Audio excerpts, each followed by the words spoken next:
Alors bonsoir à toutes et à tous, bienvenue dans ce cours. Ce cours il est sponsorisé et il est dédié pour l'élévation de l'âme de Monsieur Daniel Bendona, qu'Akadosh Baruch Hu, il élève sa neshama parmi les sadikim d'Israël.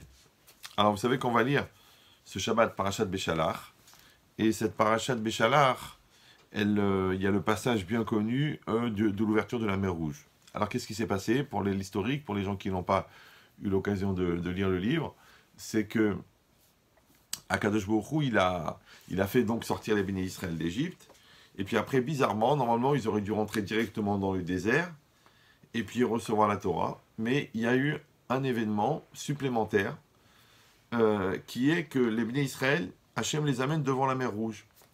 Et puis à ce moment-là, ils sont dans une situation un peu bizarre, c'est que ils n'ont pas où aller, parce qu'ils arrivent devant la mer, ils ont les Égyptiens derrière eux, qui les poursuivent pour les massacrer. Ils ont la mer devant eux, d'accord, ils n'ont pas où aller. À droite, ils ont les falaises, et à gauche, ils ont les bêtes sauvages, il dit le Midrash. Donc, cette situation-là, où finalement, ils avaient une décision à prendre. Ouais, mais on se demande à quoi elle sert cette situation. Pourquoi? Parce que, si vous allez me dire, mais ils étaient bien obligés parce qu'ils devaient traverser la mer, en vérité, c'est faux, puisqu'ils sont rentrés dans la mer, ils sont sortis du même côté. D'accord? Ils ont fait une espèce de demi-tour. Si vous allez se dire, c'était parce ils devaient se débarrasser des Égyptiens, puisque effectivement les Égyptiens les ont suivis dans la mer, et puis ils ont été noyés. Hachem, il aurait pu faire autrement, faire une tempête de sable, ou leur faire je sais pas moi, du tonnerre ou n'importe quoi, ils seraient débarrassés des Égyptiens. Donc, à quoi il sert ce passage-là, cet épisode incroyable, où les Bnei Israël sont face à la mer? Ils ont déjà eu tous les miracles de la sortie d'Égypte, ils ont déjà eu les plaies, ils ont vu la main d'Akadosh Baruch Hu. Donc, à quoi il sert ce miracle supplémentaire, cette série de miracles, puisqu'il se passait une série de miracles au moment de l'ouverture de la mer, parce que vous savez que la mer, elle s'est ouverte en 12, et que chaque tribu est passée dans un espèce de tunnel dans l'eau, que la terre s'est asséchée, qu'elle s'est aplanie, qu'il y a des arbres fruitiers qui sont poussés en plein milieu, qu'il y a eu des sources d'eau pure qu'ils ont pu boire, d'eau potable en plein milieu de la mer. Tous ces miracles-là, d'accord. Mais avant ça, la situation bizarre, donc on prend la photo où les Bnei Israël sont devant la mer. Voilà, ils sont là. Évidemment, les Bnei Israël, ils se retournent et ils voient arriver les Égyptiens, donc ils ont très très peur. Automatiquement, ils se plaignent à Moshe Rabbeinu. Ils disent à Moshe Rabbeinu, voilà, à quoi ça servait de nous amener ici, pourquoi faire pour qu'on se fasse massacrer devant la mer. Moshe, qu'est-ce qu'il fait? Il s'adresse à Hachem, évidemment, ouais. Et Hachem, qu'est-ce qu'il dit? Il dit, mais c'est quoi la question? Dis-leur d'avancer. Dis-leur d'avancer. Mais comment veux-tu qu'ils avancent? Ils ont la mer devant eux.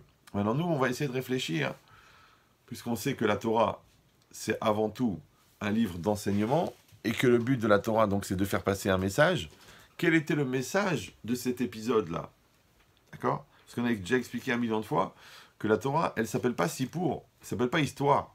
La Torah, elle s'appelle Oraïta. Oraïta et Torah, ça veut dire enseignement. Donc ça veut dire que la Torah, c'est pas un livre pour relater ce qui s'est passé, c'est un livre pour enseigner des enseignements qui seront nécessaires pour toutes les générations à venir.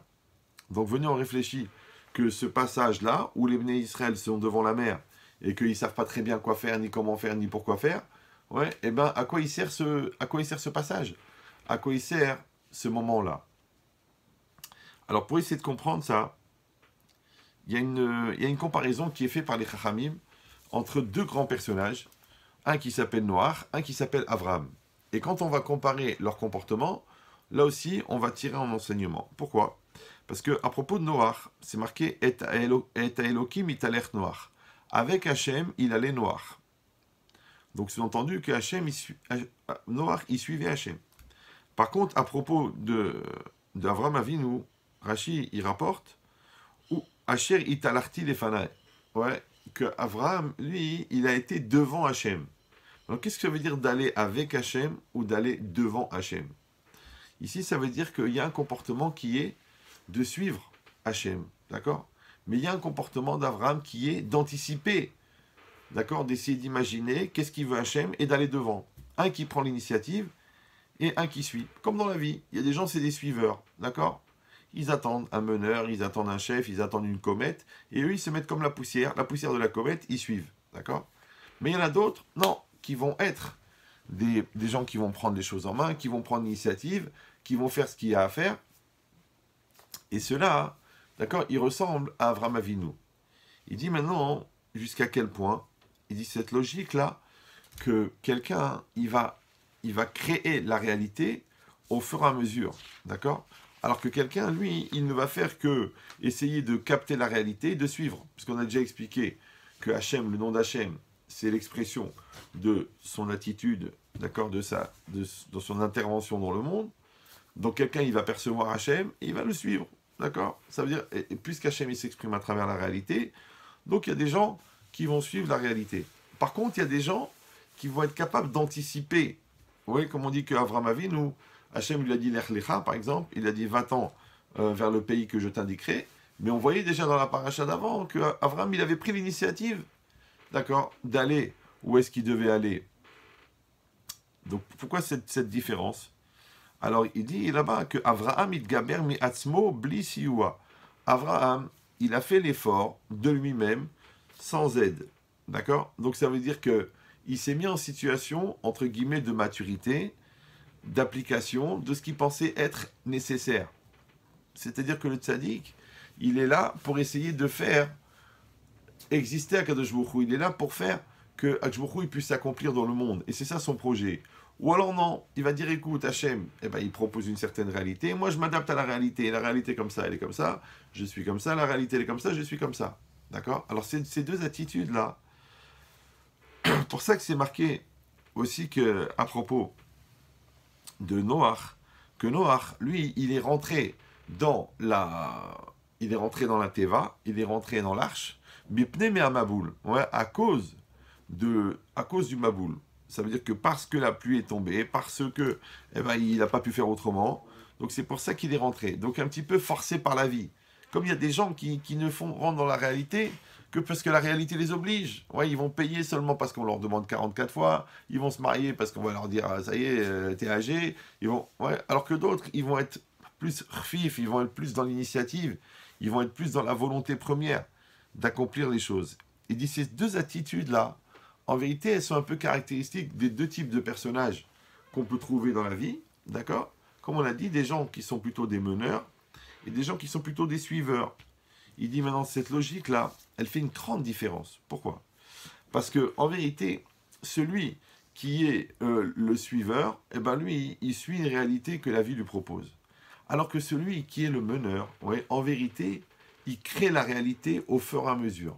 C'est-à-dire que l'initiative de se mettre en avant pour décider, pour anticiper qu'est-ce qui est bon pour Akadosh Baruch Hu, qu'est-ce qui est bon pour le Ham Israël. Ouais. Et dans toutes les générations, on voit des gens qui ont compris. Ouais. Ils ont compris que maintenant, par exemple, il fallait créer des yeshivot. Ils ont compris qu'il fallait lancer le mouvement du Moussar. Ils ont compris que c'était des choses qui étaient nécessaires. D'accord? Comme le Baal Shem Tov, il a lancé le phénomène de la chassidoute. D'accord? Dans l'absolu, la chassidoute, elle n'est pas écrite directement dans la Torah. Ouais. Mais en vérité, c'est une lecture de la Torah, on va dire de vulgarisation des notions de Kabbalah, qui était nécessaire à un moment où les béné Israël étaient dans une situation tellement de souffrance, tellement de mal-être, tellement de galoute, que le Baal Shem Tov, il a compris, allez, c'est maintenant le moment de mettre de la joie, de mettre de la chassidoute. Ouais, hop, il a lancé ça. Comme Israël Salanter, il a senti que là, il fallait mettre du moussard, il fallait... Ça s'appelle des initiatives. Alors qu'on aurait pu dire, écoute, le système, il est comme il est, on étudie chez ses parents, ou on étudie chez son rave. Ouais, bien, alors pourquoi maintenant on va mettre en place des yeshivotes, et pourquoi on va mettre en place des kolélim, on va mettre en place des choses. Il y a des, comme ça, comme ils ont créé les séminaires pour jeunes filles, ouais, ça veut dire qu'à un moment, on a compris que en Israël, les filles, elles pouvaient plus simplement être chez leur maman à la cuisine et apprendre la religion comme ça par le vécu. Il fallait qu'elles aient des institutions pour elles où elles vont étudier la Torah, elles vont s'élever, on va leur donner les fondements qui vont être les fondements de millions et de millions de foyers juifs. Il dit cette logique-là, c'est des initiatives qui sont prises par des personnalités, d'accord? Donc des gens qui n'essayent pas de savoir simplement qu'est-ce que la Torah elle dit, mais ils veulent savoir qu'est-ce qui est bon pour la Torah, qu'est-ce qui est bon pour Am Israël. Et ça, hein, c'est l'initiative, ça c'est le phénomène de Avram Avinu, d'accord? Par contre, il y a un autre phénomène, encore une fois, de Noach, et qui va être toute une série de personnages qui sont des tzadikim, des gens extraordinaires, mais qui vont suivre la réalité qu'Hachem le propose. Comme elle est, eh ben on suit, c'est ça, et on touche à rien, on bouge rien. Du moment déjà qu'on fait ce qu'on attend de nous, c'est déjà extraordinaire. Maintenant, le problème c'est quoi? C'est que quand maintenant, les Bnei Israël, ils sont devant la mer. Donc imaginez un petit peu la situation. Ouais, ils sont là, il y a 3 millions de personnes. Ils sont 12 tribus. Ouais, et ils sont étalés comme ça sur la plage. Et ils savent pas quoi faire. Ils savent pas quoi faire. Ouais. Parce qu'ils regardent en arrière. Qu'est-ce qu'il y a en arrière, les Égyptiens? D'accord? Mais les Égyptiens, c'est quoi? C'est l'esclavage. C'est encore les limites, c'est encore la souffrance. Ils vont pas retourner en Égypte. D'accord? Alors qu'est-ce qu'ils vont faire? Ils vont dire, bon, on va aller à droite. Il n'y a pas. Il n'y a pas où aller. Il y a des falaises. D'accord? Donc il n'y a pas de situation. Donc, on va aller à gauche. Il y a les bêtes sauvages. Il n'y a pas non plus où aller. Qu'est-ce qui reste? Aller en avant. Mais comment tu vas aller en avant? Comment veux-tu aller en avant? C'est la mer. Et bien ça, c'est un phénomène bizarre que souvent dans la vie, tout le monde a bien compris qu'il n'y a pas d'autre solution que d'avancer. Tout le monde a bien compris que c'est le moment de passer l'étape d'après. Genre, tu as passé ton bac, et ben, tu vas rentrer à la fac. Ou tu vas rentrer à la yeshiva. Je sais pas, tu as fait 10 ans d'yeshiva, ben, tu vas prendre un poste. Ou tu vas prendre un métier dans la Torah. Ou tu finis ton école de commerce, et ben, tu ouvres ton business. C'est des étapes. Et puis après, pour le développement, tu ouvres le deuxième magasin, le troisième magasin. Et tu te maries, et tu fais des enfants. Tu vois, ces idées-là, que à chaque fois, il y a des espèces de strates, des espèces de plateaux qui nous obligent à passer à l'étape d'après. Ouais. Et que, en vérité, on ne sait pas quoi faire, on est perdu, on est angoissé, on n'arrive pas. Et d'un autre côté, on sait qu'il n'y a pas où aller. C'est que la seule solution, c'est d'aller de l'avant. La seule solution, c'est d'avancer. Donc la seule solution, en vérité, c'est d'entrer dans la mer. Et c'est un peu ça le phénomène. D'accord? Pourquoi la mer? Parce que la mer, c'est pas comme une route. Tu as une route devant toi. D'accord? Une longue prairie américaine. Ouais. Ou alors tu as, je sais pas moi, le désert. Ok. Mais tu as le parterre, tu as le sol. Et tu vas marcher, tu vas marcher. Après, tu t'arranges, tu t'organises pour pouvoir survivre dans les déserts. Mais quand on te dit va dans la mer, la mer c'est problématique. Parce que la mer, eh ben, tu vois pas ce qui se passe en dessous. Au bout d'un moment, eh ben, tu n'as plus pied. Qu'est-ce que tu vas faire? Donc il y a une espèce d'angoisse comme ça. Il y a une espèce de stress qui est la mer. Parce que la mer, c'est quoi? C'est l'inconnu. Un peu comme l'avenir. Ouais, l'avenir, on ne sait pas. Qu'est-ce qui sera l'avenir? On connaît beaucoup de gens qui ont du mal à se marier. Pourquoi? Parce qu'ils ont du mal à s'engager. Rentrer dans le mariage, c'est comme rentrer dans la mer. D'accord? Toi, tu es dans ta petite école feuge, sympathique, avec M. Serfati, Madame Truc, la prof de maths, la directrice. Et d'un seul coup, tu rentres à Jussieu, tu rentres à Dauphine. D'accord? Ouah, tu rentres à Garancière. Ouah, c'est un monde. Ouais, il y a 10 000 personnes, il y a 20 km de couloir, tu deviens un matricule, élève numéro autant, dans telle classe, telle section, tel étage, telle classe. C'est dur. Tu t'es dépersonnalisé. D'ailleurs, il y a souvent des jeunes qui sont un peu perturbés par la rentrée en fac et tout ça. Pourquoi? Parce qu'ils changent de système. Maintenant, de passer de la petite école à la fac, changement de système. De l'état de célibataire à l'état de marié, changement de système. De l'état de couple à l'état de parent, changement de système. Un bébé qui rentre dans la maison, la femme, elle est devenue une maman, elle est prise. Le papa, il n'a plus le monopole, d'accord? Et puis l'autre, il se réveille la nuit, il se réveille, et puis il s'allie, il faut s'occuper de lui, il faut le changer, c'est une révolution. Donc on peut comprendre pourquoi il y a des gens qui hésitent à faire des bébés, d'accord? Donc ça veut dire quoi? Ça veut dire qu'à chaque fois, on va se retrouver dans des situations où, encore une fois, on ne sait pas quoi faire, mais d'un autre côté, on a compris qu'il n'y a pas d'autre solution que d'aller de l'avant. Il n'y a pas d'autre solution que, on dit en français, se jeter à l'eau. Ouais. Et ça, ce qui s'est passé, que les Bnei Israël étaient devant la mer. D'accord? Et on sait, tout le monde sait, que le premier, c'est Nachshon ben Aminadav, il s'est jeté. D'accord? Après, il y a la tribu de Yehuda qui a suivi. Et après, tout le monde est rentré dans la mer. Et là, il y a eu un miracle extraordinaire, c'est que la mer s'est ouverte. Il y a eu ce miracle, ouais, qui a été représenté, sûrement, vous l'avez vu dans le film des 10 commandements, mais en vérité, ça ne s'est pas passé comme là-bas, parce que dans les 10 commandements, la mer s'est ouverte en 2, alors qu'en vérité, la mer s'est ouverte en 12. Il y avait 12 passages pour que chaque tribu, elle puisse passer. Et comme chacun, il avait peur, et que chacun, il n'avait pas confiance, alors les parois d'eau ouais, qui faisaient 30 mètres de haut, elles étaient transparentes pour que chacun y voit l'autre en train d'avancer, tellement la confiance régnait. D'accord? Mais ce qui nous intéresse, c'est ce petit passage-là, cette petite ambiguïté, ce passage à vide, comme ça, ce doute, ouais, où il a fallu rentrer dans la mer. D'accord? Il a fallu provoquer le miracle. Ouais, comme la personne, allez, elle prend le risque. Donc il y a des gens qui vont faire des déplacements à la caisse d'épargne. Et puis il y a des gens qui vont prendre de l'argent et ils vont créer un magasin, ils vont créer une société, ils vont acheter un brevet, ils vont aller en Chine, ils vont acheter de la marchandise, ils vont se lancer, d'accord, ils vont créer un business à Dubaï où ils vont développer un truc à Montpellier. Alors que l'autre il dit non, tu prends une boulangerie, elle existe déjà, juste tu mets un peu d'argent et tu continues avec. Ou alors, moins dangereux encore, tu achètes des actions qui sont garanties avec 1% de revenu annuel et tu es tranquille.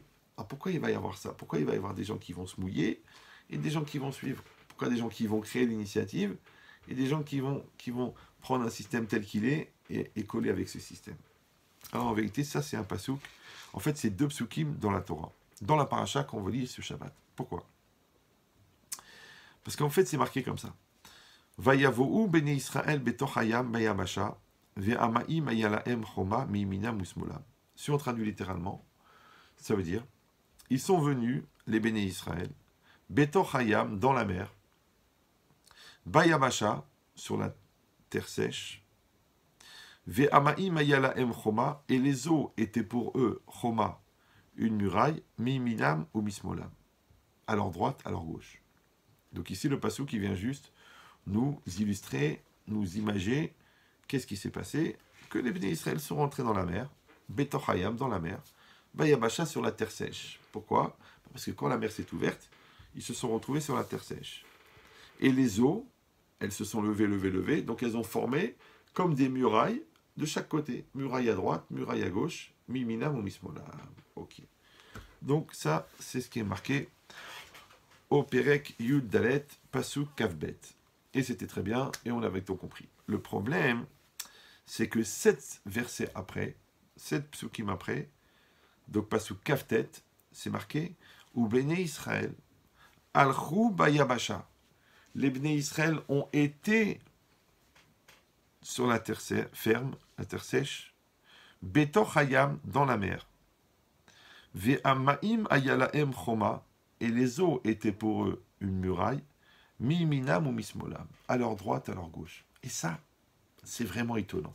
Ah oui, parce que la Torah, elle se répète, on a vu ça, des fois la Torah, dans Shemot, elle dit quelque chose, dans Vaïtranan, quand Moshe il rappelle ce qui s'est passé au Béné Israël avant de partir, alors on répète, d'accord. Mais là, on est dans la même paracha, et on est à 7 psukim d'intervalle, d'accord. Donc c'est pas loin du tout, du tout.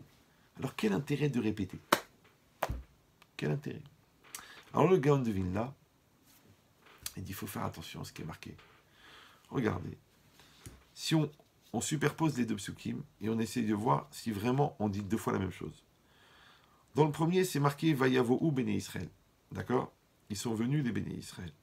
Dans le deuxième, c'est marqué Ou Béné Israël Alchou. Les Béné Israël sont allés. Bon, ça, on va dire, c'est pratiquement la même chose. Par contre, juste après, ça commence à changer. Parce que dans le premier passouk, c'est marqué Betoch Hayam, dans la mer. Baya Basha, sur la terre sèche. Dans le deuxième, c'est marqué l'inverse. Baya Basha, sur la terre sèche. Betoch Hayam, dans la mer. Bizarre. D'accord? Donc, ça veut dire quoi, Betoch Hayam? Ben, ils étaient dans l'eau, ok. Ils étaient dans la mer. C'est-à-dire que, géographiquement, ils étaient situés à un endroit où, avant ça, il y avait la mer. D'accord? Ils étaient en plein milieu de la mer. Ça s'appelle Betoch Hayam. Bayabasha, sur la terre sèche. Ok. Mais pourquoi une fois c'est marqué dans la mer, sur la terre sèche, et une fois c'est marqué sur la terre sèche, dans la mer? Pourquoi? Première différence. Deuxième différence, c'est que dans le premier passouk, c'est marqué Va'maim ayalahem choma. Les eaux étaient pour eux une choma, une muraille. Et choma, ça s'écrit chet vav memhe. Ouais, choma, une muraille. Par contre, dans le deuxième, c'est marqué Va'maim ayalahem choma aussi. Ouais, l'eau était pour eux une muraille. Mais choma, au lieu d'être marqué chet vav memhe, c'est marqué chet memhe. Ouais. Et le haut, il est il est illustré par un point. Au lieu de mettre un vav, il y a un point. Donc, si vous enlevez la ponctuation, vous pouvez le lire Chema. Et Chema, ça ne veut pas dire muraille. Chema, ça veut dire colère. Ouais. Ça veut dire accusation, colère. Donc, c'est comme si on disait Vamaïm la Choma, et les eaux étaient pour eux une colère, une cause de colère. À leur droit et à leur gauche, ça n'a pas changé. Alors pourquoi c'est comme ça? Alors il dit, le Gaon de Vilna, en vérité, devant la mer, il y a eu deux types de comportements. Il y a des gens, qu'est-ce qu'ils ont fait? Ouais. Ils ont plongé. Ils ont plongé. Ouais. Et ça, c'est le premier groupe. C'est ceux qui ont pris l'initiative. C'est ceux qui se sont jetés à l'eau. C'est ceux qui étaient des meneurs. Ouais. Et eux, ils étaient vraiment, comme c'est marqué dans le Passouk, Betor Hayam. Ils sont rentrés dans l'eau. Ouais, on dit, ils sont arrivés, ils avaient de l'eau jusque-là. Ils étaient prêts à mourir. Ils ont dit, c'est pas grave, on voit qu'il n'y a pas d'autre chose à faire, on y va. On va pas retourner en Égypte, on avance. Et à ce moment-là, il y a eu un miracle. Et la mer s'est ouverte. Et ils se sont retrouvés sur la terre sèche. Donc eux, ils ont, au niveau chronologique, ils sont normaux. Betor Hayam, ils sont rentrés dans la mer. Bayamacha, ils se sont retrouvés sur la terre sèche. Mais il y a un deuxième groupe. Eux, ils sont rentrés Bayabasha, sur la terre sèche. C'est que eux, ils sont rentrés quand la mer, elle s'est déjà séchée. Quand la mer, elle s'est déjà ouverte. Et ils sont rentrés dans une mer qui était sèche. Donc ils étaient déjà en sécurité. Betor Hayam, mais dans la mer. C'est-à-dire géographiquement, si on prenait la photo, ils étaient rentrés dans la mer. Mais la mer n'était plus là. Donc vous avez compris. Il y a un groupe qui est rentré dans la mer et qui a pris le risque de mourir et qui ont provoqué le miracle et la mer s'est ouverte. Et un autre groupe qui a profité du miracle qui était provoqué par les autres et eux ils se sont retrouvés effectivement sur la terre sèche parce que grâce aux autres la mer s'est ouverte, mais Tochayam dans la mer. Voilà. Alors si c'est comme ça, d'accord? Si c'est comme ça, alors d'un côté vous allez dire, eh ben c'est normal. C'est normal, ouais. C'est comme dans une famille, le papa et la maman ils travaillent, et les enfants ils mangent.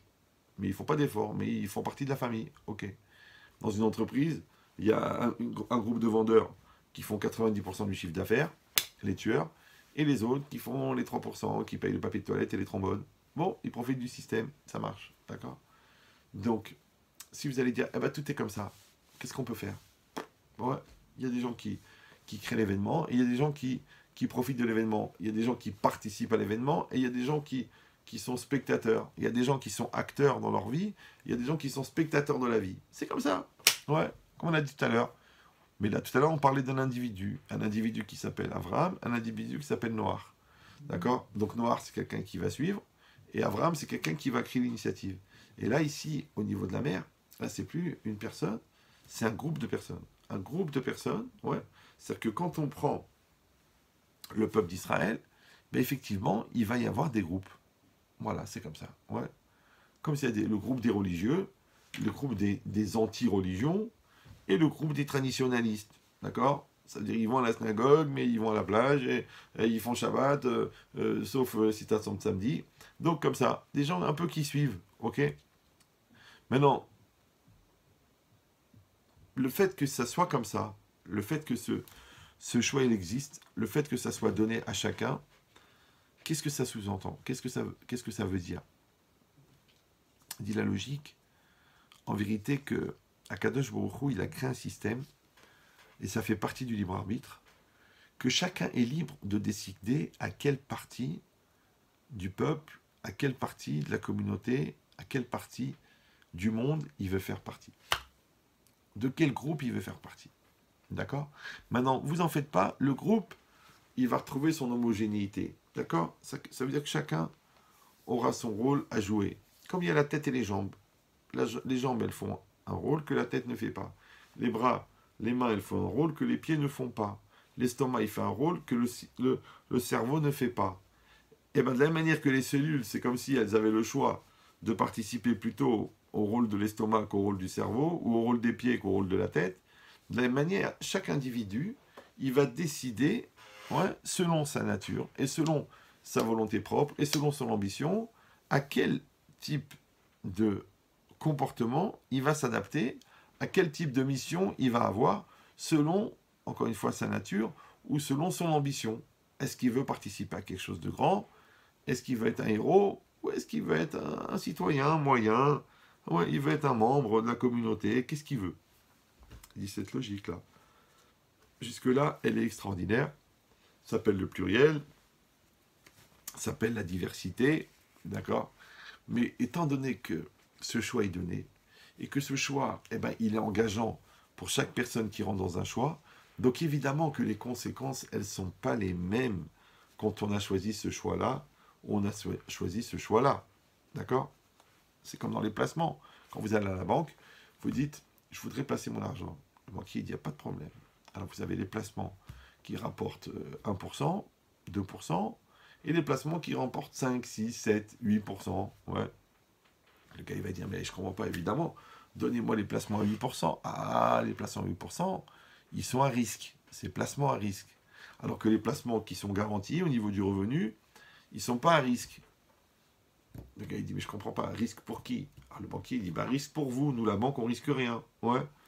Donc maintenant, quand quelqu'un, il va prendre plus de risques, il va avoir plus de bénéfices. Quelqu'un, il va prendre moins de risques, d'accord? Il va prendre moins de bénéfices. Maintenant, celui qui prend moins de risques, il prend des bénéfices. Pourquoi? Parce que quelqu'un d'autre a pris des risques.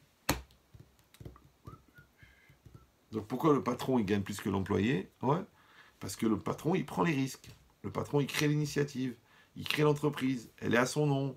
C'est avec ses fonds propres. C'est lui qui s'est engagé auprès de la banque. C'est lui qui a mis sa maison en hypothèque. C'est lui qui s'est engagé auprès des fournisseurs. Ah ouais, mais s'il n'y avait pas les employés pour faire le chiffre d'affaires, pour faire le travail, pour ranger les stocks et pour refaire les paquets, elle ne marcherait pas la boîte. Oui, c'est vrai, c'est vrai, c'est vrai. C'est pour ça d'ailleurs qu'il y a un salaire. D'accord? Mais pourquoi l'autre il va prendre 100 000 de plus les stock options, ouais, et l'autre il va prendre son SMIC tous les mois? Ouais, pourquoi une telle différence? Mais c'est la différence des risques. De tout. Comme là, il veut faire un cycle court d'études, bah, il va atteindre un certain niveau de salaire. L'autre, il fait 15 ans d'études, il n'a pas le même niveau de salaire. Maintenant, celui qui a fait 15 ans d'études, il n'a pas le même niveau de responsabilité. Celui qui a fait moins, il a de moins grandes responsabilités. Donc le choix de rentrer dans la réalité, le choix de rentrer dans la responsabilité, le choix de rentrer dans la vie, automatiquement, il comporte des risques. C'est comme quelqu'un qui va faire un enfant, deux enfants, trois enfants, maximum, hein, il faut pouvoir leur payer la fac. Et l'autre, il en fait 10, 12, 13, 14. Ouais, alors soit c'est quelqu'un qui va être inconscient, soit c'est quelqu'un qui prend la responsabilité, et Hachem, il va l'aider en fonction de son engagement. Toute la vie, c'est pareil. Bah oui, pourquoi? Parce que de s'engager en vérité, ça entraîne un mouvement. Et ce mouvement, il vient d'où? Il vient de l'ambition. Mais l'ambition, elle vient d'où? De la volonté. Et d'où elle vient la nature profonde de la volonté? On l'a expliqué 1 million de fois. Elle vient de l'aneshama. Rappelez-vous, pour les nouveaux, ouais, que l'énergie de la volonté, elle vient de l'âme, mais l'orientation de la volonté, elle est humaine. Donc quand je dis je veux, le je, c'est moi, c'est humain, c'est petit, c'est fini. Par contre, le vœu, il vient de l'âme. D'accord? Donc la nature profonde de l'énergie de la volonté vient de l'âme. Et comme l'âme, elle est infinie, donc la volonté, elle est infinie. Alors le problème, c'est quoi? C'est que le jeu, il va servir d'orientation à cette énergie. D'accord? C'est comme si il y a l'eau, la pression de l'eau, elle amène l'eau dans le tuyau. Mais moi, le pompier, je mets l'eau par là ou je mets l'eau par là. Je mets l'eau sur les flammes, j'éteins le feu, je mets l'eau par terre, j'éteins rien du tout. Donc c'est moi qui vais créer l'orientation. Maintenant, quand moi je crée l'orientation de ce tuyau, ce qu'on appelle le libre arbitre, c'est pas moi qui suis à l'origine de l'eau qui est dans le tuyau, qui vient de la pression, qui vient de la source, qui vient du réservoir d'eau. Donc le réservoir d'eau, en vérité, c'est Hachem. Maintenant, le tuyau, c'est la Neshama. Et celui qui tient le tuyau, c'est moi. Donc quand je dis je veux, ouais, en vérité, je prends cette énergie divine et je la mets dans un projet. Donc ça veut dire que quand je m'engage dans un projet, entre guillemets, j'engage Hachem dans le projet. Alors quand Hachem il est engagé dans un projet, évidemment, il n'y a pas la même énergie que quand il n'y a que toi dans le projet. Donc c'est quoi la logique? C'est qu'il y a un moi qui va prendre en main l'énergie, qui va prendre en main le projet et qui va l'orienter dans une direction. Mais si ce moi, il a l'intelligence de se mettre de côté, d'accord? Alors, il va plus limiter l'énergie et elle va se développer à l'infini. C'est pour ça que les gens qui font des grandes choses, ouais, ce sont souvent des gens grands. Mais les gens petits ne font pas des grandes choses. Maintenant, c'est quoi petit? Petit, c'est limité. Et grand, c'est quoi? C'est illimité. Maintenant, si ton moi, il sert à orienter ta volonté, alors ta volonté, elle est infinie. Mais si ta volonté, elle sert à projeter et à mettre en avant ton moi, comme ton moi, par définition, il est limité, parce qu'il a un début, il a une fin, donc ça fait des choses petites. Eh bien, c'est exactement pareil. Il dit toute la chorma, d'accord, la sagesse d'être capable de prendre des risques, de se mouiller, de se lancer, de se jeter. Mais encore une fois, je ne parle pas des inconscients, je ne parle pas des fous. Je parle des gens qui font avec leur cerveau, qui vont avec leur bon sens, et toujours avec une part de risque. Mais il y a toujours une part de risque. Pourquoi, encore une fois? Parce que la part de risque, c'est ça ce qui donne la valeur à ce que tu fais. S'il n'y a pas de risque, il n'y a pas de valeur. Donc la part de risque, ouais, c'est quoi? C'est que tu ne veux pas maîtriser entièrement la situation, tu acceptes de te mettre, entre guillemets, en danger. Se mettre en danger, eh ben, pour les non-croyants, ça s'appelle se jeter dans le vide. Et se mettre en danger pour les croyants, ça s'appelle se mettre entre les mains d'Hachem. Ça va? Donc, il y a la participation de l'homme et la participation d'Hachem. Quand l'homme, il voit qu'il y a la mer devant lui, il voit qu'il ne peut pas retourner en Égypte, ouais, il voit qu'il ne peut pas rester à la fac toute sa vie, il voit qu'il doit créer son entreprise, il voit qu'il doit rentrer à la yeshiva, il voit qu'il doit prendre un poste, d'accord? Donc qu'est-ce qu'il fait? Il crée l'événement, ouais, il repousse les lignes, il se met en situation, et cet engagement-là, il provoque le miracle, et la mer elle s'ouvre, et la solution elle vient, ouais. Pourquoi? Parce qu'il a pris le risque, parce qu'il s'est bougé, parce qu'il s'est mis en avant au niveau de la responsabilité, pas au niveau de l'orgueil, ouais, au niveau de la responsabilité, il s'est mis en avant. Alors automatiquement, il va provoquer quelque chose. Ouais. Qu'est-ce qui est marqué ici? V'amaim ayala em choma. Pour ce groupe-là, qui se sont engagés, qui se sont mouillés, qui ont pris le risque, les eaux, elles étaient pour eux, choma, elles étaient une protection. Alors ça, c'est un truc bizarre. L'eau, c'était justement la source de la peur. Ouais, c'était la source du danger. Quand ils étaient devant, sur la plage et qu'il y avait la mer, ils étaient tranquilles, ils étaient sur la terre sèche. Ouais. Ils ont dit, on y va, on rentre dans l'eau. Mais l'eau, c'est le danger. Tu peux m'expliquer comment ce qui était le danger, d'un seul coup, ça devient la protection? Va ma'i ma'yala em choma. Ouais. En vérité, c'est toute la vie, c'est comme ça. Pourquoi? Parce que quand tu veux atteindre un résultat, quand tu veux atteindre un but, il y a toujours des obstacles. D'accord? Maintenant, les obstacles, oui, il faut les assumer, il faut les régler, il faut se battre pour. Et bien, bizarrement, c'est ces obstacles-là qui te donnent la force, c'est ces obstacles-là qui donnent de la valeur, et ces obstacles-là qui vont te protéger. Comme dans la musculation, ouais.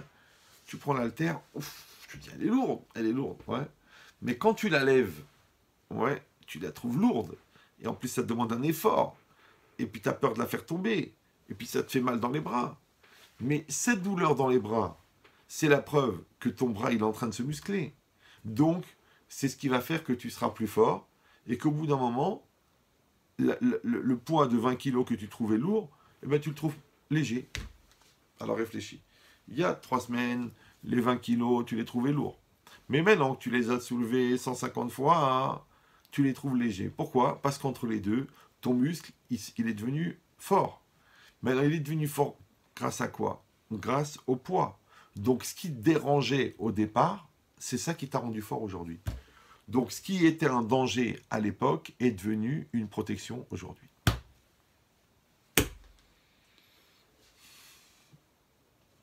Vous avez compris ou non?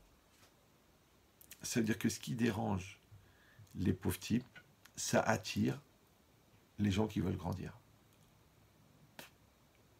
Toute la vie, c'est pareil. Donc celui qui a peur du mariage parce qu'il faut assumer, mais c'est justement en assumant qu'il est devenu fort et que justement il est devenu marié. Ouais. celui qui voit la difficulté et qui en fait un challenge, c'est justement ce challenge qui fait qu'il n'y a plus de difficulté.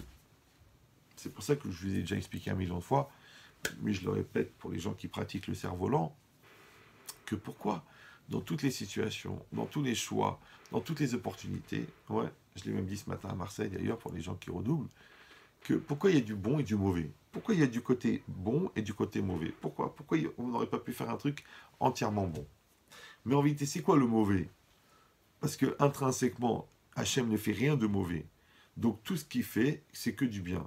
Maintenant, dans ce bien-là, il y a des facettes que nous, on perçoit comme du bien, et une facette qu'on perçoit comme du mauvais. Souvent, vous verrez que ce qu'on perçoit comme le bien, c'est ce qu'on veut atteindre dans le projet, et ce qu'on perçoit comme le mauvais, c'est les efforts à fournir pour l'atteindre. Donc ça veut dire qu'en vérité, ce qui te dérange dans la situation, c'est le moyen d'accéder à ce qui t'attire dans la situation. Donc les efforts que tu fournis pour devenir bon dans la Torah, les efforts que tu fournis pour avoir des bonnes midotes, les efforts que tu fournis pour avoir un couple, un vrai couple, ouais, les efforts que tu fournis pour être quelqu'un de bien, les efforts que tu fournis pour garder ton honnêteté, les efforts que tu fournis pour ne pas craquer et mentir, et ben ces efforts-là qui te coûtent, ouais, et ben c'est ça qui fait que tu atteins le résultat de devenir quelqu'un d'honnête, de devenir quelqu'un de vrai, de devenir quelqu'un de marié, de devenir quelqu'un qui sert vraiment à Kadosh Baruch. Donc en vérité, ce qui est Maïm, l'eau, qui était le danger, ouais, qui était la menace, ils deviennent la protection. Donc vous avez compris que le cheminement du bien et du mal, en vérité, c'est que tu es obligé de passer par ce qui te dérange pour atteindre ce qui t'attire. Donc en fait, la Torah, elle t'a donné le chemin. Donc ce qui te dérange chez ta femme, quand elle arrive à le sublimer, c'est ça que tu vas aimer justement. Ouais, ce qui te dérange dans les mathématiques, c'est ce qui va faire que tu vas être bon en mathématiques. Ce qui te dérange dans te lever tôt le matin, c'est ce qui fait qu'après tu es content d'avoir fait une belle tefila tôt le matin. D'accord? Donc ça veut dire qu'en fin de compte, tout le mal, c'est du bien. Puisque c'est grâce à ce mal-là qu'on atteint le bien. Maintenant, je ne parle pas du mal intrinsèque, du mal gratuit, du mal destructeur, qui est le vrai mal. D'accord? Parce que toujours le Maharal, il dit Raz et d'avar chez En Botachlit. Le mal, c'est quelque chose qui n'a pas de finalité. Mais un mal qui a une finalité, c'est pour ça que j'appelle ce qui te dérange, et bien du coup, ça devient un bien.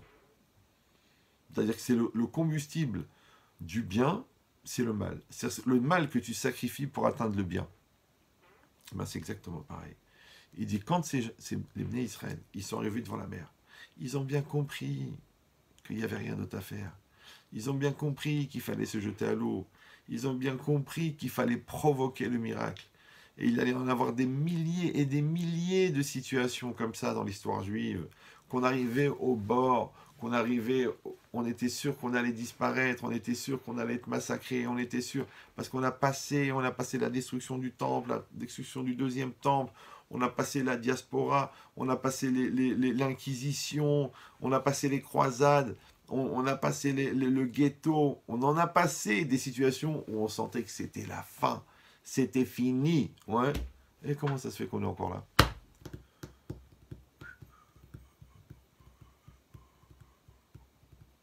Alors ils disent, les Chachamim, qu'il y a deux comportements.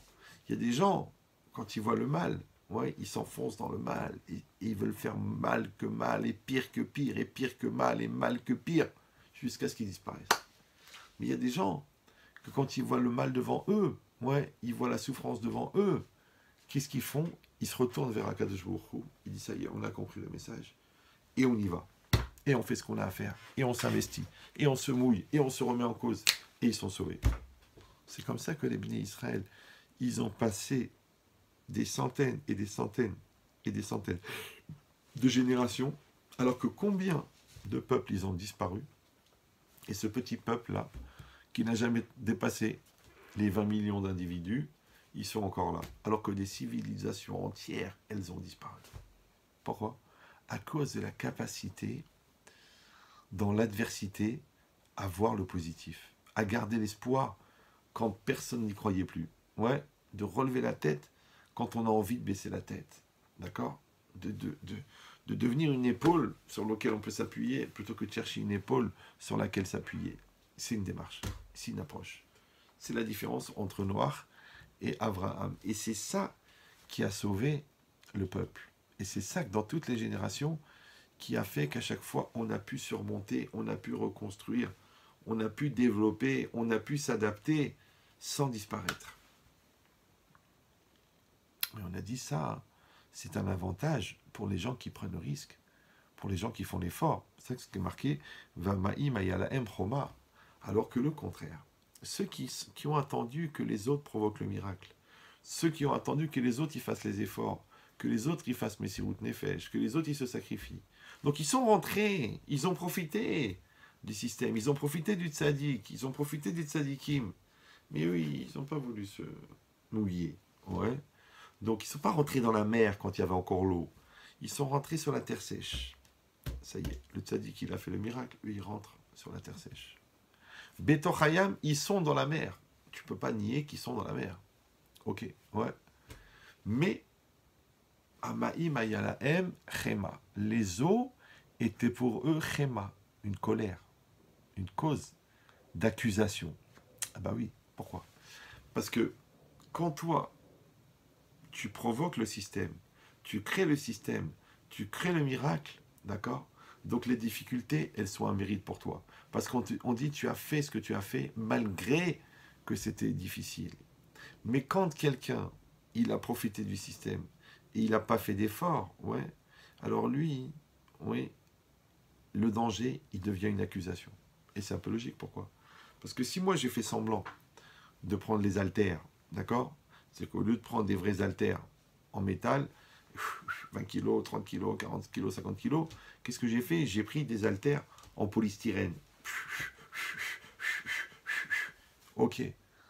D'un côté, c'est facile pour moi, parce que je fais les mêmes gestes que l'autre, et je vais recevoir le même salaire, parce que j'ai aussi soulevé les poids. Mais moi, j'ai fait semblant, parce que moi, j'ai pris du polystyrène, et l'autre, il n'a pas fait semblant, parce qu'il a soulevé le poids. Le problème, c'est que le jour où celui qui a soulevé du polystyrène, il va prendre un vrai poids, il va faire une déchirure musculaire. Il va s'éclater la tête sur la situation. Il va souffrir de la réalité. C'est normal, puisqu'il ne l'a pas assumé. C'est pour ça que les gens qui font semblant, un jour, ils sont rattrapés par la réalité, ils se prennent dans la tête. Alors que celui qui ne fait pas semblant, il a deux avantages. Numéro 1, il est sincère. Numéro 2, comme il est impliqué, il va acquérir les compétences qu'il va faire, qu'il va pouvoir assumer. Parce qu'il s'est mouillé, il s'est mis dedans. Donc ici, c'est un chidouche extraordinaire. Ouais, c'est quoi? C'est que les mêmes efforts qui ont été fournis par les uns et qui ont généré chez eux une forme de protection, les mêmes, pour les autres, ils sont une accusation. Toujours, je donne cet exemple. C'est comme s'il y a un radeau immense, énorme. Ouais, il fait 20 km sur 20 km. 20 km carrés. Et il flotte. Et dessus, il y a 15 millions de personnes. D'accord? À peu près le nombre de juifs dans le monde. Et puis d'un seul coup, ils sont tranquilles, ils sont détendus. Bon, il y en a qui étudient la Torah, il y en a qui jouent aux cartes. Chacun, il fait ce qu'il a à faire. Et puis d'un seul coup, il y a un énorme convoi qui arrive en l'air. C'est 4000 hélicoptères de transport russe qui transportent une plaque de béton qui fait aussi 20 km sur 20 km de superficie et qui fait 20 cm d'épaisseur. Donc pour les spécialistes, les ingénieurs béton, ils calculeront combien ça fait 20 km sur 20 km sur 20 cm d'épaisseur. D'accord? On va dire quelques millions de tonnes. Et d'un seul coup, il y a des haut-parleurs qui sortent des hélicoptères et qui disent « Attention, attention, attention, attention, nous allons déposer la plaque de béton sur la plaque de béton. » Alors tous les gens, ils sont posés sur le radeau. Ouais. Et on leur dit qu'il y a une deuxième plaque qui vient. Donc elle arrive, la plaque, elle fait la même taille que la première, mais elle est au-dessus. Et les hélicoptères, ils commencent à descendre. Ils commencent à descendre, ils commencent à descendre. Et donc les gens qui sont sur la plaque de béton, qu'est-ce qu'ils font? Naturellement, ils lèvent les mains pour éviter d'être écrasés par la plaque de béton. D'accord? Et qu'est-ce qu'ils font les hélicoptères? Ils enlèvent les cordages, ils se barrent. Et il reste maintenant une plaque de béton qui est portée par 15 millions de personnes. Et dans l'absolu, c'est calculé, c'est supportable pour 15 millions de personnes. Mais au bout d'un moment, il y en a qui disent, bon, écoute, c'est fatigant de porter comme ça, et puis on a marre de porter, et puis on n'a pas envie de porter, et puis on n'a même pas envie de supporter. Alors ils enlèvent une main, ils enlèvent l'autre main. Et puis après, ils voient que ça les détend bien, ils s'assoient par terre. Puis après, ils se font des petits signes de tête, et Félix, et Chaim, et Shlomo, et David, ils se mettent à quatre, et ils commencent à taper le carreau. Et ils tapent la belote. Mais il y en a d'autres qui ont compris que s'ils lâchent la pierre, tout le monde va être écroulé. Donc ils continuent à porter. Et tellement que c'est dur de porter, qu'ils ne peuvent même pas se relâcher, qu'ils sont obligés de porter jour et nuit, ils n'ont même pas le temps de se raser, du coup ils ont la barbe qui pousse, ils ont les pailleuses qui poussent, ouais, et eux ils portent. Les autres ils portent pas. Maintenant, ce qui est intéressant, c'est que ceux qui ne portent pas, ils se moquent des gens qui portent. Mais vous avez l'air de quoi toute la journée, de prendre sur vous, de prendre... Ouais, comme les gens qui se moquent des patrons. Ils disent, ouais, pourquoi vous travaillez toute la journée? Mais quand tu as besoin d'un prêt, tu vas chez qui? Chez celui qui a l'argent. Ouais. Quand tu as besoin de la sagesse, tu vas chez celui qui a acquis la sagesse. Quand tu as besoin d'un mérite, quand tu veux une bracha, tu vas chez le tzaddik. Pourquoi tu vas chez le tzaddik? Tu fais 4 heures d'avion, 4 heures d'attente, 4 heures de voiture pour attendre de recevoir une bracha du tzaddik pour sauver ton enfant. Mais c'est pas la peine. Tu vas à l'Assemblée nationale, tu attrapes un député, tu prends une bracha.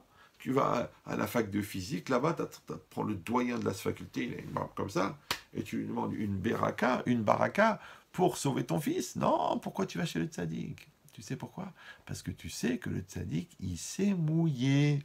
Tu sais que le tzaddik, il s'est investi, tu sais qu'il s'est sacrifié. Donc lui, il porte, parce que vous avez compris maintenant, la plaque de béton, c'est quoi?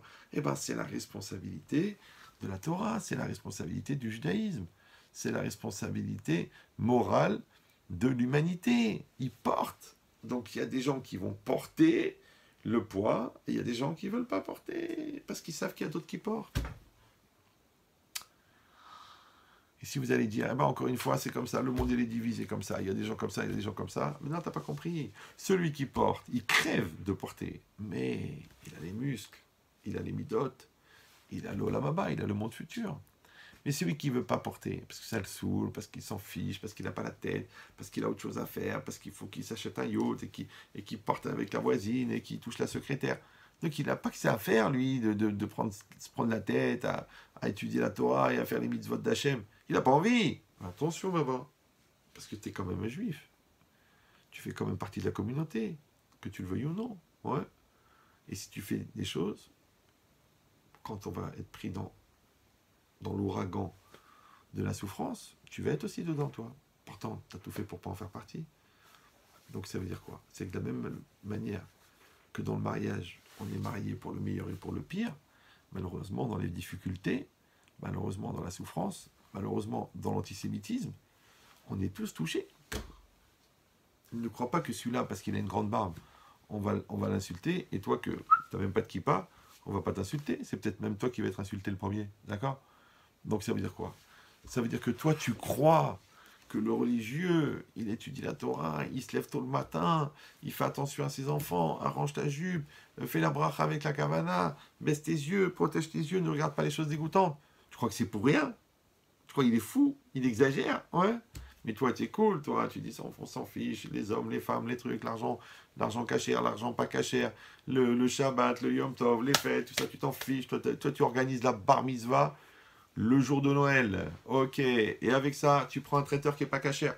Mais fais attention, parce que Vermaïm ayala emchema. Oui, tous ces efforts que tu n'as pas fournis, tous ces sacrifices que tu n'as pas faits, ils te reviennent sur la gueule. C'est pour ça qu'après, tu appelles le rabbin, tu dis, ah, monsieur le rabbin, je vous en prie, essayez de parler à mon fils, il a tout lâché, essayez de parler à ma fille, elle veut faire n'importe quoi, essayez de parler à ma femme, essayez de parler à mon mari. Je te dis, mais papa, pourquoi tu viens chez moi? Tu dois avoir des murailles de protection.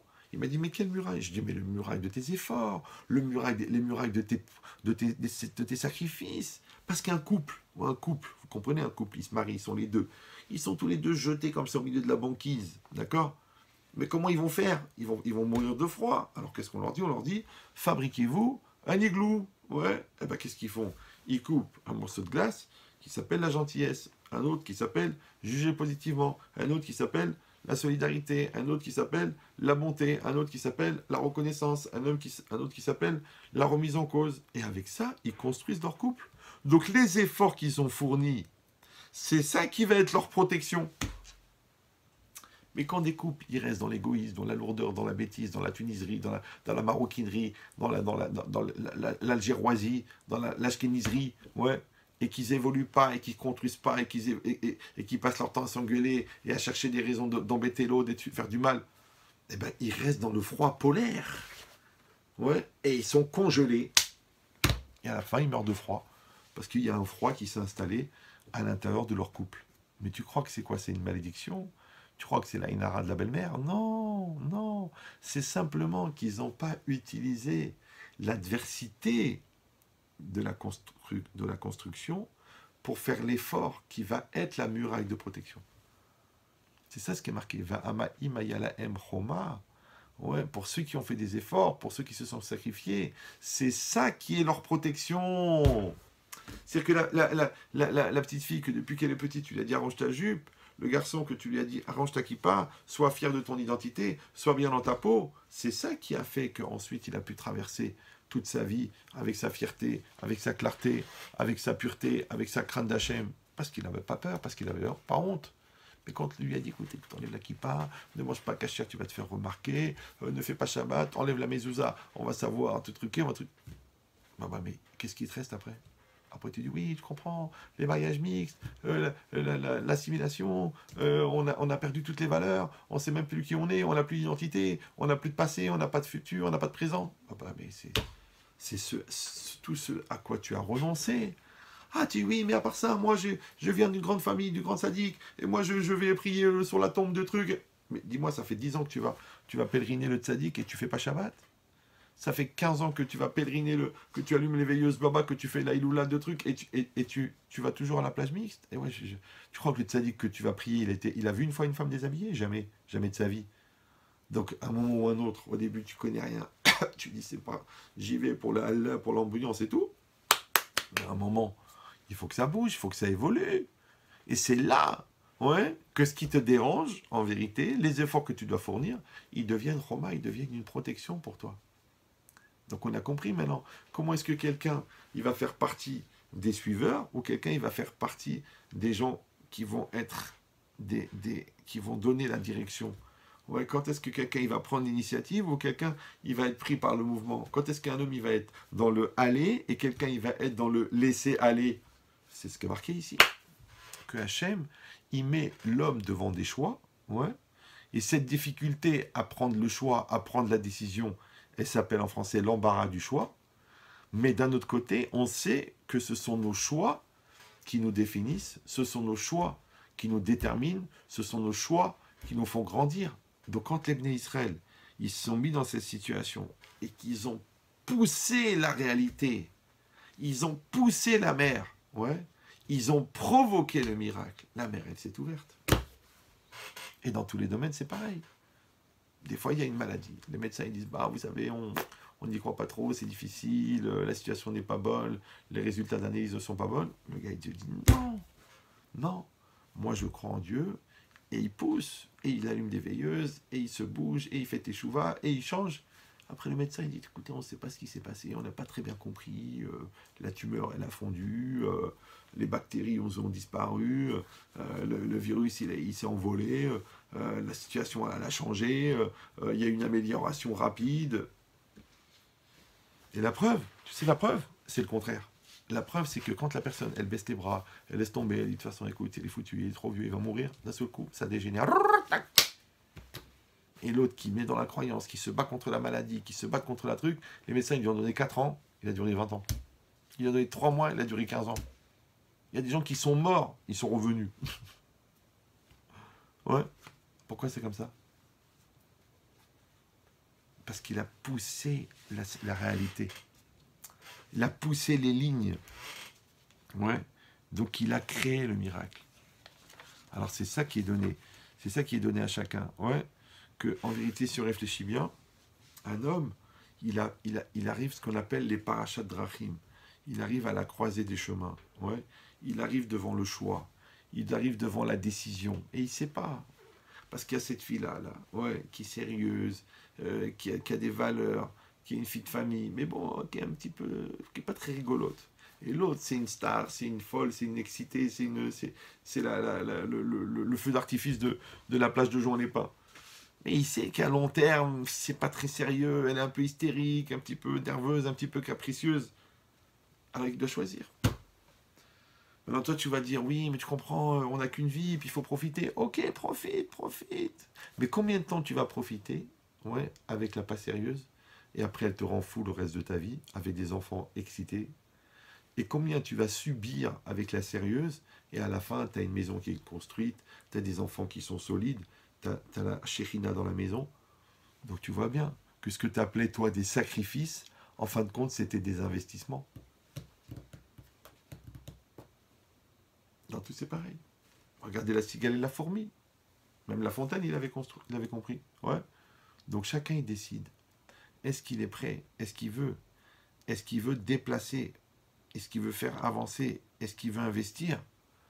Même à ce que ça lui coûte. Ouais. Ou non. Il ne veut pas faire d'efforts. Il veut profiter d'un système qui fonctionne tout seul, sans avoir à faire de sacrifice. Mais je vous dis le problème.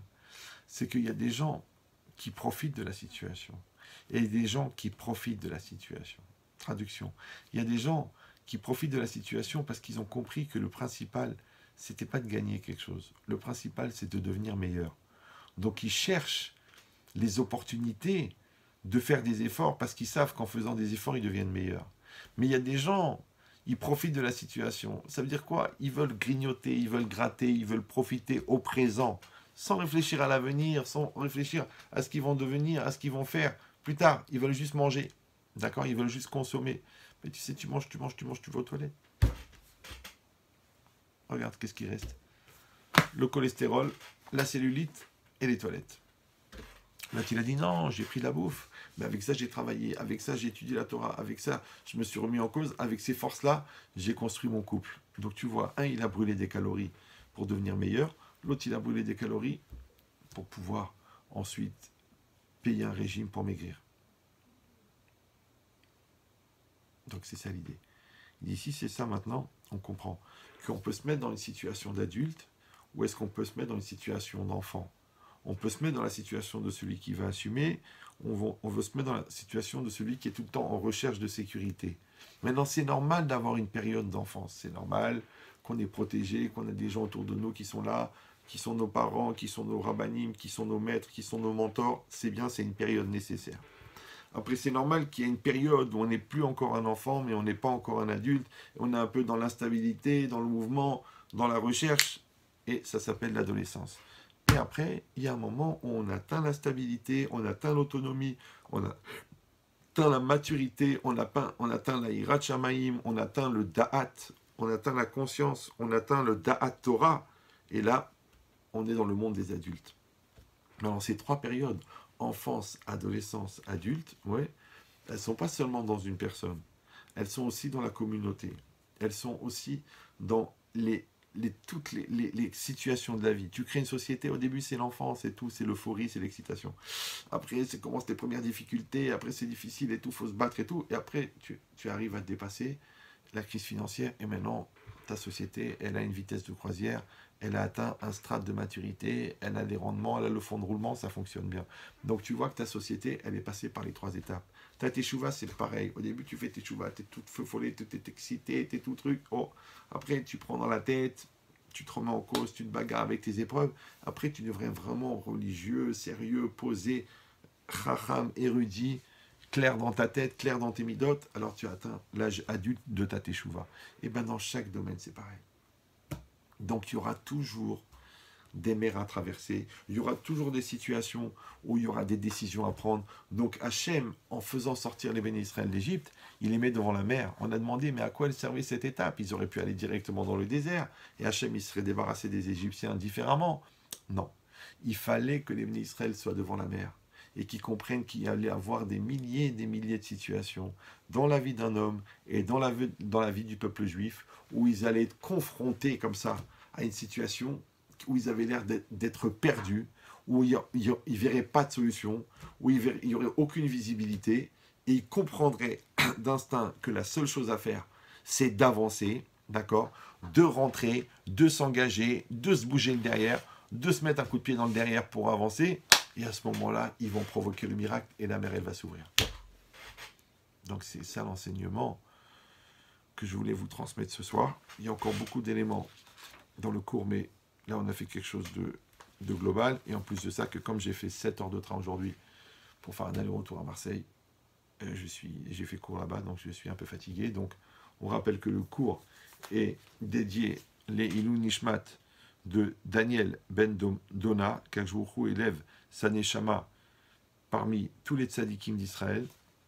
Et ça a été dédié par son fils qui a sponsorisé. Donc on lui souhaite pour lui et pour toute sa famille du bien, du bonheur, de la réussite, Bezrat Hashem, qui voit le bien de ses enfants et de toute sa famille par le mérite de Rabbi Meir Balanès, Vechen Yiratzon Velomar Amen.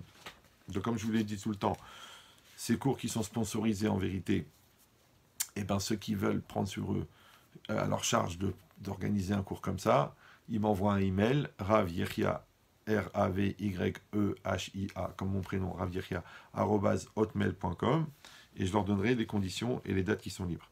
Maintenant, comme on a l'habitude de le dire, que on a allumé maintenant ce soir une bougie pour le mérite de Daniel Bendona à travers ce cours et à travers tout ce qui va ressortir de ce cours, mais on va aussi faire profiter d'autres personnes, puisqu'avec une bougie, on peut allumer plusieurs.